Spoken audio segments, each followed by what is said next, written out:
Hello friends, welcome to SSC coaching centre. दोस्तों, आज के वीडियो में हम देखेंगे साधारण ब्याज के प्रश्न। साधारण ब्याज बहुत ही इंपॉर्टेंट चैप्टर है और यहां पर जो मैं प्रश्न लेकर के आया हूं, ये वही प्रश्न हैं जो बार बार परीक्षाओं में पूछे जाते हैं। अब इस प्रश्न की हम बात करें, यदि साधारण ब्याज 3 साल के लिए मूलधन का 6/7 गुना है तो प्रति वर्ष ब्याज की दर ज्ञात करें। यहां दर पता करनी है। बहुत सारे बच्चे इस प्रश्न को नहीं बना पाएंगे, मुझे मालूम था, इसीलिए मैं इस प्रश्न को लेकर के आया। और यहां पर किस तरीके से यह प्रश्न किया जाएगा सीख लीजिए। आपसे कहा गया कि यदि साधारण ब्याज 3 साल के लिए मूलधन का, मूलधन क्या है आपको पता ही नहीं है। जब नहीं पता रहता है मूलधन, तो आप उस मूलधन को अपनी तरफ से क्या मान लेते हैं, 100 मान लेते हैं। जब नहीं दिया गया तो 100 मान लेते हैं। 100 मान लिया। मूलधन का मतलब क्या होता है भाई, गुना। मूलधन का 6/7 है, 6/7 है, ठीक है, 6/7 गुना है, तो प्रति वर्ष ब्याज की दर ज्ञात करें। यह साधारण ब्याज 3 साल के लिए है। कितने के लिए है? 3 साल के लिए, तो बराबर 3 आ जाएगा। भाई मूलधन का 6/7 है, बराबर कितना आ गया? 3 साल के लिए है, तो बराबर 3 क्या आ गया। अब देखिए 3 से 6 कट जाएगा 2 बार में। 100 का गुना 2 से कर देंगे तो ये 200 हो जाएगा। डिवाइड भाई कितना, 7 कटा दो भाई। 7 दूने का 14 कटेगा, 6 बचेगा, 6 में 0 लगा देंगे, 60। 7 अट्ठे 56, 60 में से 56 तक कट गया, कितना बचेगा? 4, 4 में तो जाएगा नहीं, दशमलव लग जाएगा, 40। 7 पंजे 35, 40 में से 35 तक कट गया, कितना बचेगा? 5, 5 में 0 लगा देंगे, 50, तो 7 सत्ते 49, 50 में से 49 तक कट गया, तो 28.57% की क्या हो जाएगी? दर हो जाएगी। ठीक है, 28.57। तो 28.57 आपके बी ऑप्शन में दिया गया है। यही आपके प्रश्न का बिल्कुल सही जवाब है। ठीक है, समझ में आ गया अच्छे से। अब देखेंगे हम अगला प्रश्न। अगला प्रश्न है, कोई राशि साधारण ब्याज की दर से 2 साल में 720 रुपए और 5 साल में 1020 रुपए हो जाती है, तो मूलधन ज्ञात करें। कोई राशि है हमारी, वो 2 साल में कितनी हो रही है? 720 हो रही है। 2 साल में हो गई 720 और 5 साल में हो गई, 5 साल में हो गई 1020। तो देखिए 2 साल में इतनी थी, 5 साल में इतनी थी, तो देखिए ये कितनी बढ़ गई यहां पे? 720 से 1020 होगी, कितनी राशि बढ़ गई? 300 रुपए बढ़ गए। और समय कितना बढ़ गया? 3 वर्ष का समय बढ़ गया। ठीक है, तो यहां पर आप कह सकते हैं कि 3 साल में जो राशि बढ़ी है वो 300 रुपए बढ़ी है। जब 3 साल में 300 रुपए बढ़ी होगी तो 1 साल में कितनी बढ़ेगी? 100 रुपया। और 2 साल में कितनी बढ़ेगी? 200 रुपया। तभी तो 3 साल में 300 बढ़ेगी। ठीक है, तो हमसे पूछ रहा है कि मूलधन ज्ञात करें। यहां पर ध्यान दीजिएगा कि मेरी जो राशि है वो 2 वर्ष में कितनी होगी? 720। ठीक है, 2 वर्ष में 720 होगी, तो इस 720 में क्या है? 2 वर्ष का ब्याज शामिल है जो कि 200 रुपया है कि नहीं? तो इस 720 में से जो 2 वर्ष का ब्याज है 200 रुपया में से घटा दूंगा, जो बचेगा मूलधन हो जाएगा। तो 520 बचेगा, ये मेरे पास मूलधन हो गया। 520 रुपए मूलधन था, समझ में आ गया? 500 रुपए मूलधन था, और जब इसमें 200 रुपए 2 साल के ब्याज के ऐड हो गए तो ये 720 रुपए हो गई थी 2 साल में। समझ में आ गया? तो 520 यानी कि पहला ऑप्शन आपका सही जवाब है। अब देखेंगे अगला प्रश्न। अगला प्रश्न है, वह राशि क्या होगी जिस पर 5 वर्षों में 6% प्रति वर्ष की दर से 60 रुपए ब्याज मिलेगा। देखिए साधारण ब्याज का जो फॉर्मूला होता है उसे आप यहां पर लगा के देख लीजिएगा, PRT/100। बहुत सारे बच्चे नए आते हैं चैनल पर जिन्होंने अभी अभी तैयारी करना शुरू किया है, तो मैं उनके लिए बता दूं, SI का मतलब है सिंपल इंटरेस्ट, मतलब साधारण ब्याज। P का मतलब प्रिंसिपल, प्रिंसिपल मतलब मूलधन। R का मतलब रेट, रेट मतलब दर। T का मतलब टाइम, समय।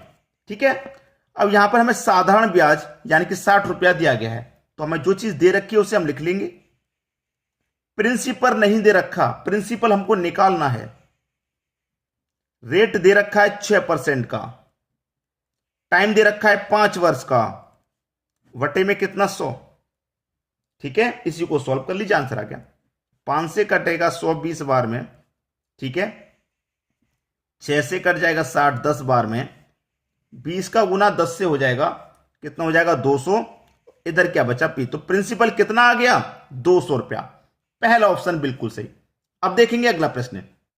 अगला प्रश्न है 3,000 रुपए की दर पर 12% वार्षिक के साधारण ब्याज पर 1,080 का ब्याज कितने सालों में मिलेगा। समय पूछा गया है कितने साल में हमें 1,080 रुपया मिल जाएगा। फॉर्मूला वही लगेगा, सिंपल इंटरेस्ट बराबर पी आर टी बट्टे 100। हमें सिंपल इंटरेस्ट यानी कि साधारण ब्याज हमको दिया गया है कि 1,080 रुपया हमें मिलेगा, तो ब्याज हमें दे रखा है तो ब्याज हम लिख लेते हैं बराबर, प्रिंसिपल भी दे रखा है 3,000 रुपया तो प्रिंसिपल भी लिख लेंगे, रेट दिया गया है 12% का तो रेट भी लिख लेंगे, टाइम नहीं दिया गया, टाइम हमको निकालना है, ठीक है, टाइम निकालना है बट्टे में 100। अब सीधा सीधा यहां पे मैं कटा दूंगा 2 जीरो से, ये 2 जीरो कट गया आसानी से, और 1 जीरो से ये 1 जीरो कट जाएगा, ये भी कट गया। 12 से 108 9 बार में कटेगा, तो इधर क्या रह गया 9, रह गया कि नहीं रह गया, इधर रह गया 9, और इधर क्या रह गया 3 गुने टी, 3 गुने टी यही तो रह गया, और 3 से ये 9 भी कट जाएगा 3 बार में, तो बचा क्या आपके पास टी इधर, और टाइम ही पूछ रहा था, तो कितना निकल के आ गया टाइम, कितने सालों में मिलेगा, 3 सालों में मिलेगा। बी ऑप्शन आपका बिल्कुल सही हो जाएगा। आसानी से प्रश्न समझ में आ गया। अब देखेंगे अगला प्रश्न।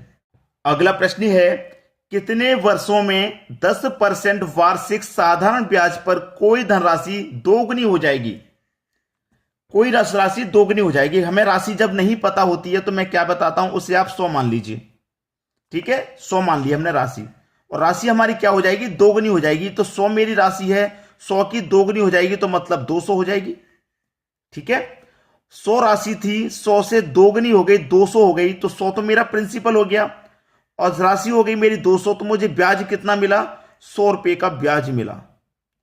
जैसे मेरे पास राशि 100 थी, मैंने इसे बैंक में जमा कर दिया तो ये 200 हो गई, तो ब्याज मेरे पास 100 रुपया का हो गया कि नहीं हो गया। अब ये कितने समय में हुआ, ये टाइम नहीं पता, टाइम नहीं पता, वही तो निकालना है। तो आप साधारण ब्याज का जो फॉर्मूला मैं आपको बता रहा हूं उसी फॉर्मूले में रख दीजिए, ठीक है। सिंपल इंटरेस्ट बराबर पी आर टी बट्टे 100, इसी फॉर्मूले से निकाल लो। सिंपल इंटरेस्ट यानी कि ब्याज आपका कितना है, 100 रुपया है, प्रिंसिपल भी आपने कितना माना है, 100 रुपया, रेट क्या है 10% का है, टाइम निकालना है बट्टे 100। अब देखिए 100 से ये 100 कट गया, और 10 से ये 100 भी कट जाएगा 10 बार में, तो इधर क्या बचा टाइम, तो टाइम निकल के आया आपका 10 वर्ष का, यानी कि सी ऑप्शन आपका बिल्कुल सही जवाब। अब देखेंगे हम अगला प्रश्न। अगला प्रश्न है किस साधारण ब्याज की दर से कोई मूलधन 20 वर्ष में तिगुना हो जाएगा। कोई मूलधन नहीं पता, कोई मूलधन तो जब नहीं पता होता है तो हम उसे अपनी तरफ से 100 मान लेते हैं, और कितना हो जाएगा, 3 गुना हो जाएगा ना, तिगुना हो जाएगा। तो 100 मैंने माना है तो ये तिगुना हो जाएगा, तो कितना हो जाएगा, 300 हो जाएगा। अब मेरी 100 रुपए की राशि 300 हो गई, तो मुझे ब्याज इस पर कितना मिला, 200 रुपए का। और ये कितने समय में हुआ है 300, ये हुआ है भाई 20 वर्ष में। बस अब सब कुछ आपके पास है, आप वही साधारण ब्याज वाला फॉर्मूला लगा दीजिए, ठीक है, पी आर टी बट्टे 100, वही साधारण ब्याज वाला फॉर्मूला। ब्याज कितना मिला, 200 रुपए का, प्रिंसिपल कितना माना, 100 रुपया, रेट निकालना है, टाइम है आपका 20 वर्ष का, बट्टे में 100, 100 से तो 100 ये कैंसिल हो जाएगा, और 20 से 200 10 बार में कटेगा, तो रेट आपका कितना निकल के आ गया भाई, 10% का। यही आपके प्रश्न का बिल्कुल सही जवाब है। अब देखेंगे अगला प्रश्न। अगला प्रश्न है यदि 8 वर्ष की अवधि में अर्जित ब्याज मूलधन के बराबर है तो लागू की गई साधारण ब्याज की दर है। दर पूछ रहा है, हमें यहां पे मूलधन नहीं पता कितना है, लेकिन इतना जरूर कहा गया है कि यदि 8 वर्ष की अवधि में अर्जित ब्याज मूलधन के बराबर है, जो ब्याज है वो मूलधन के बराबर है। जैसे मैंने मूलधन 100 रुपया माना, तो मेरे पास जो ब्याज है वो मूलधन के बराबर है, मतलब 100 रुपया मेरा मूलधन है, तो ब्याज भी कितनी हो जाएगी, 100 रुपए की हो जाएगी, ठीक है। ये मेरा प्रिंसिपल है, और ये मेरा क्या है, एसआई, मतलब सिंपल इंटरेस्ट ब्याज। ये कितने समय में है, ये दे रखा है आपको 8 वर्ष में, ठीक है, यही तो दे रखा है 8 वर्ष में। अब फॉर्मूला लगा दो, सिंपल इंटरेस्ट बराबर, आसानी से आ जाएगा, ठीक है, बट्टे 100। ब्याज कितना है भाई, ब्याज मिल रहा है मुझे 100 रुपए का।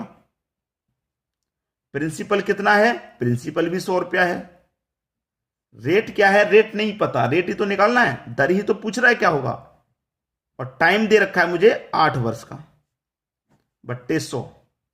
100 से 100 तो ये कट गया, 8 से कटाता हूं इसको, तो 8 एकम 8 कटेगा, 2 बचेगा 20, 8 दूनी का 16, 4 बचेगा नहीं जाएगा 40, 8 पंजे 40, तो 12.5 इधर लिख देंगे, 12.5 बराबर इधर क्या रेट, रेट हमारा निकल के आ गया 12.5 का।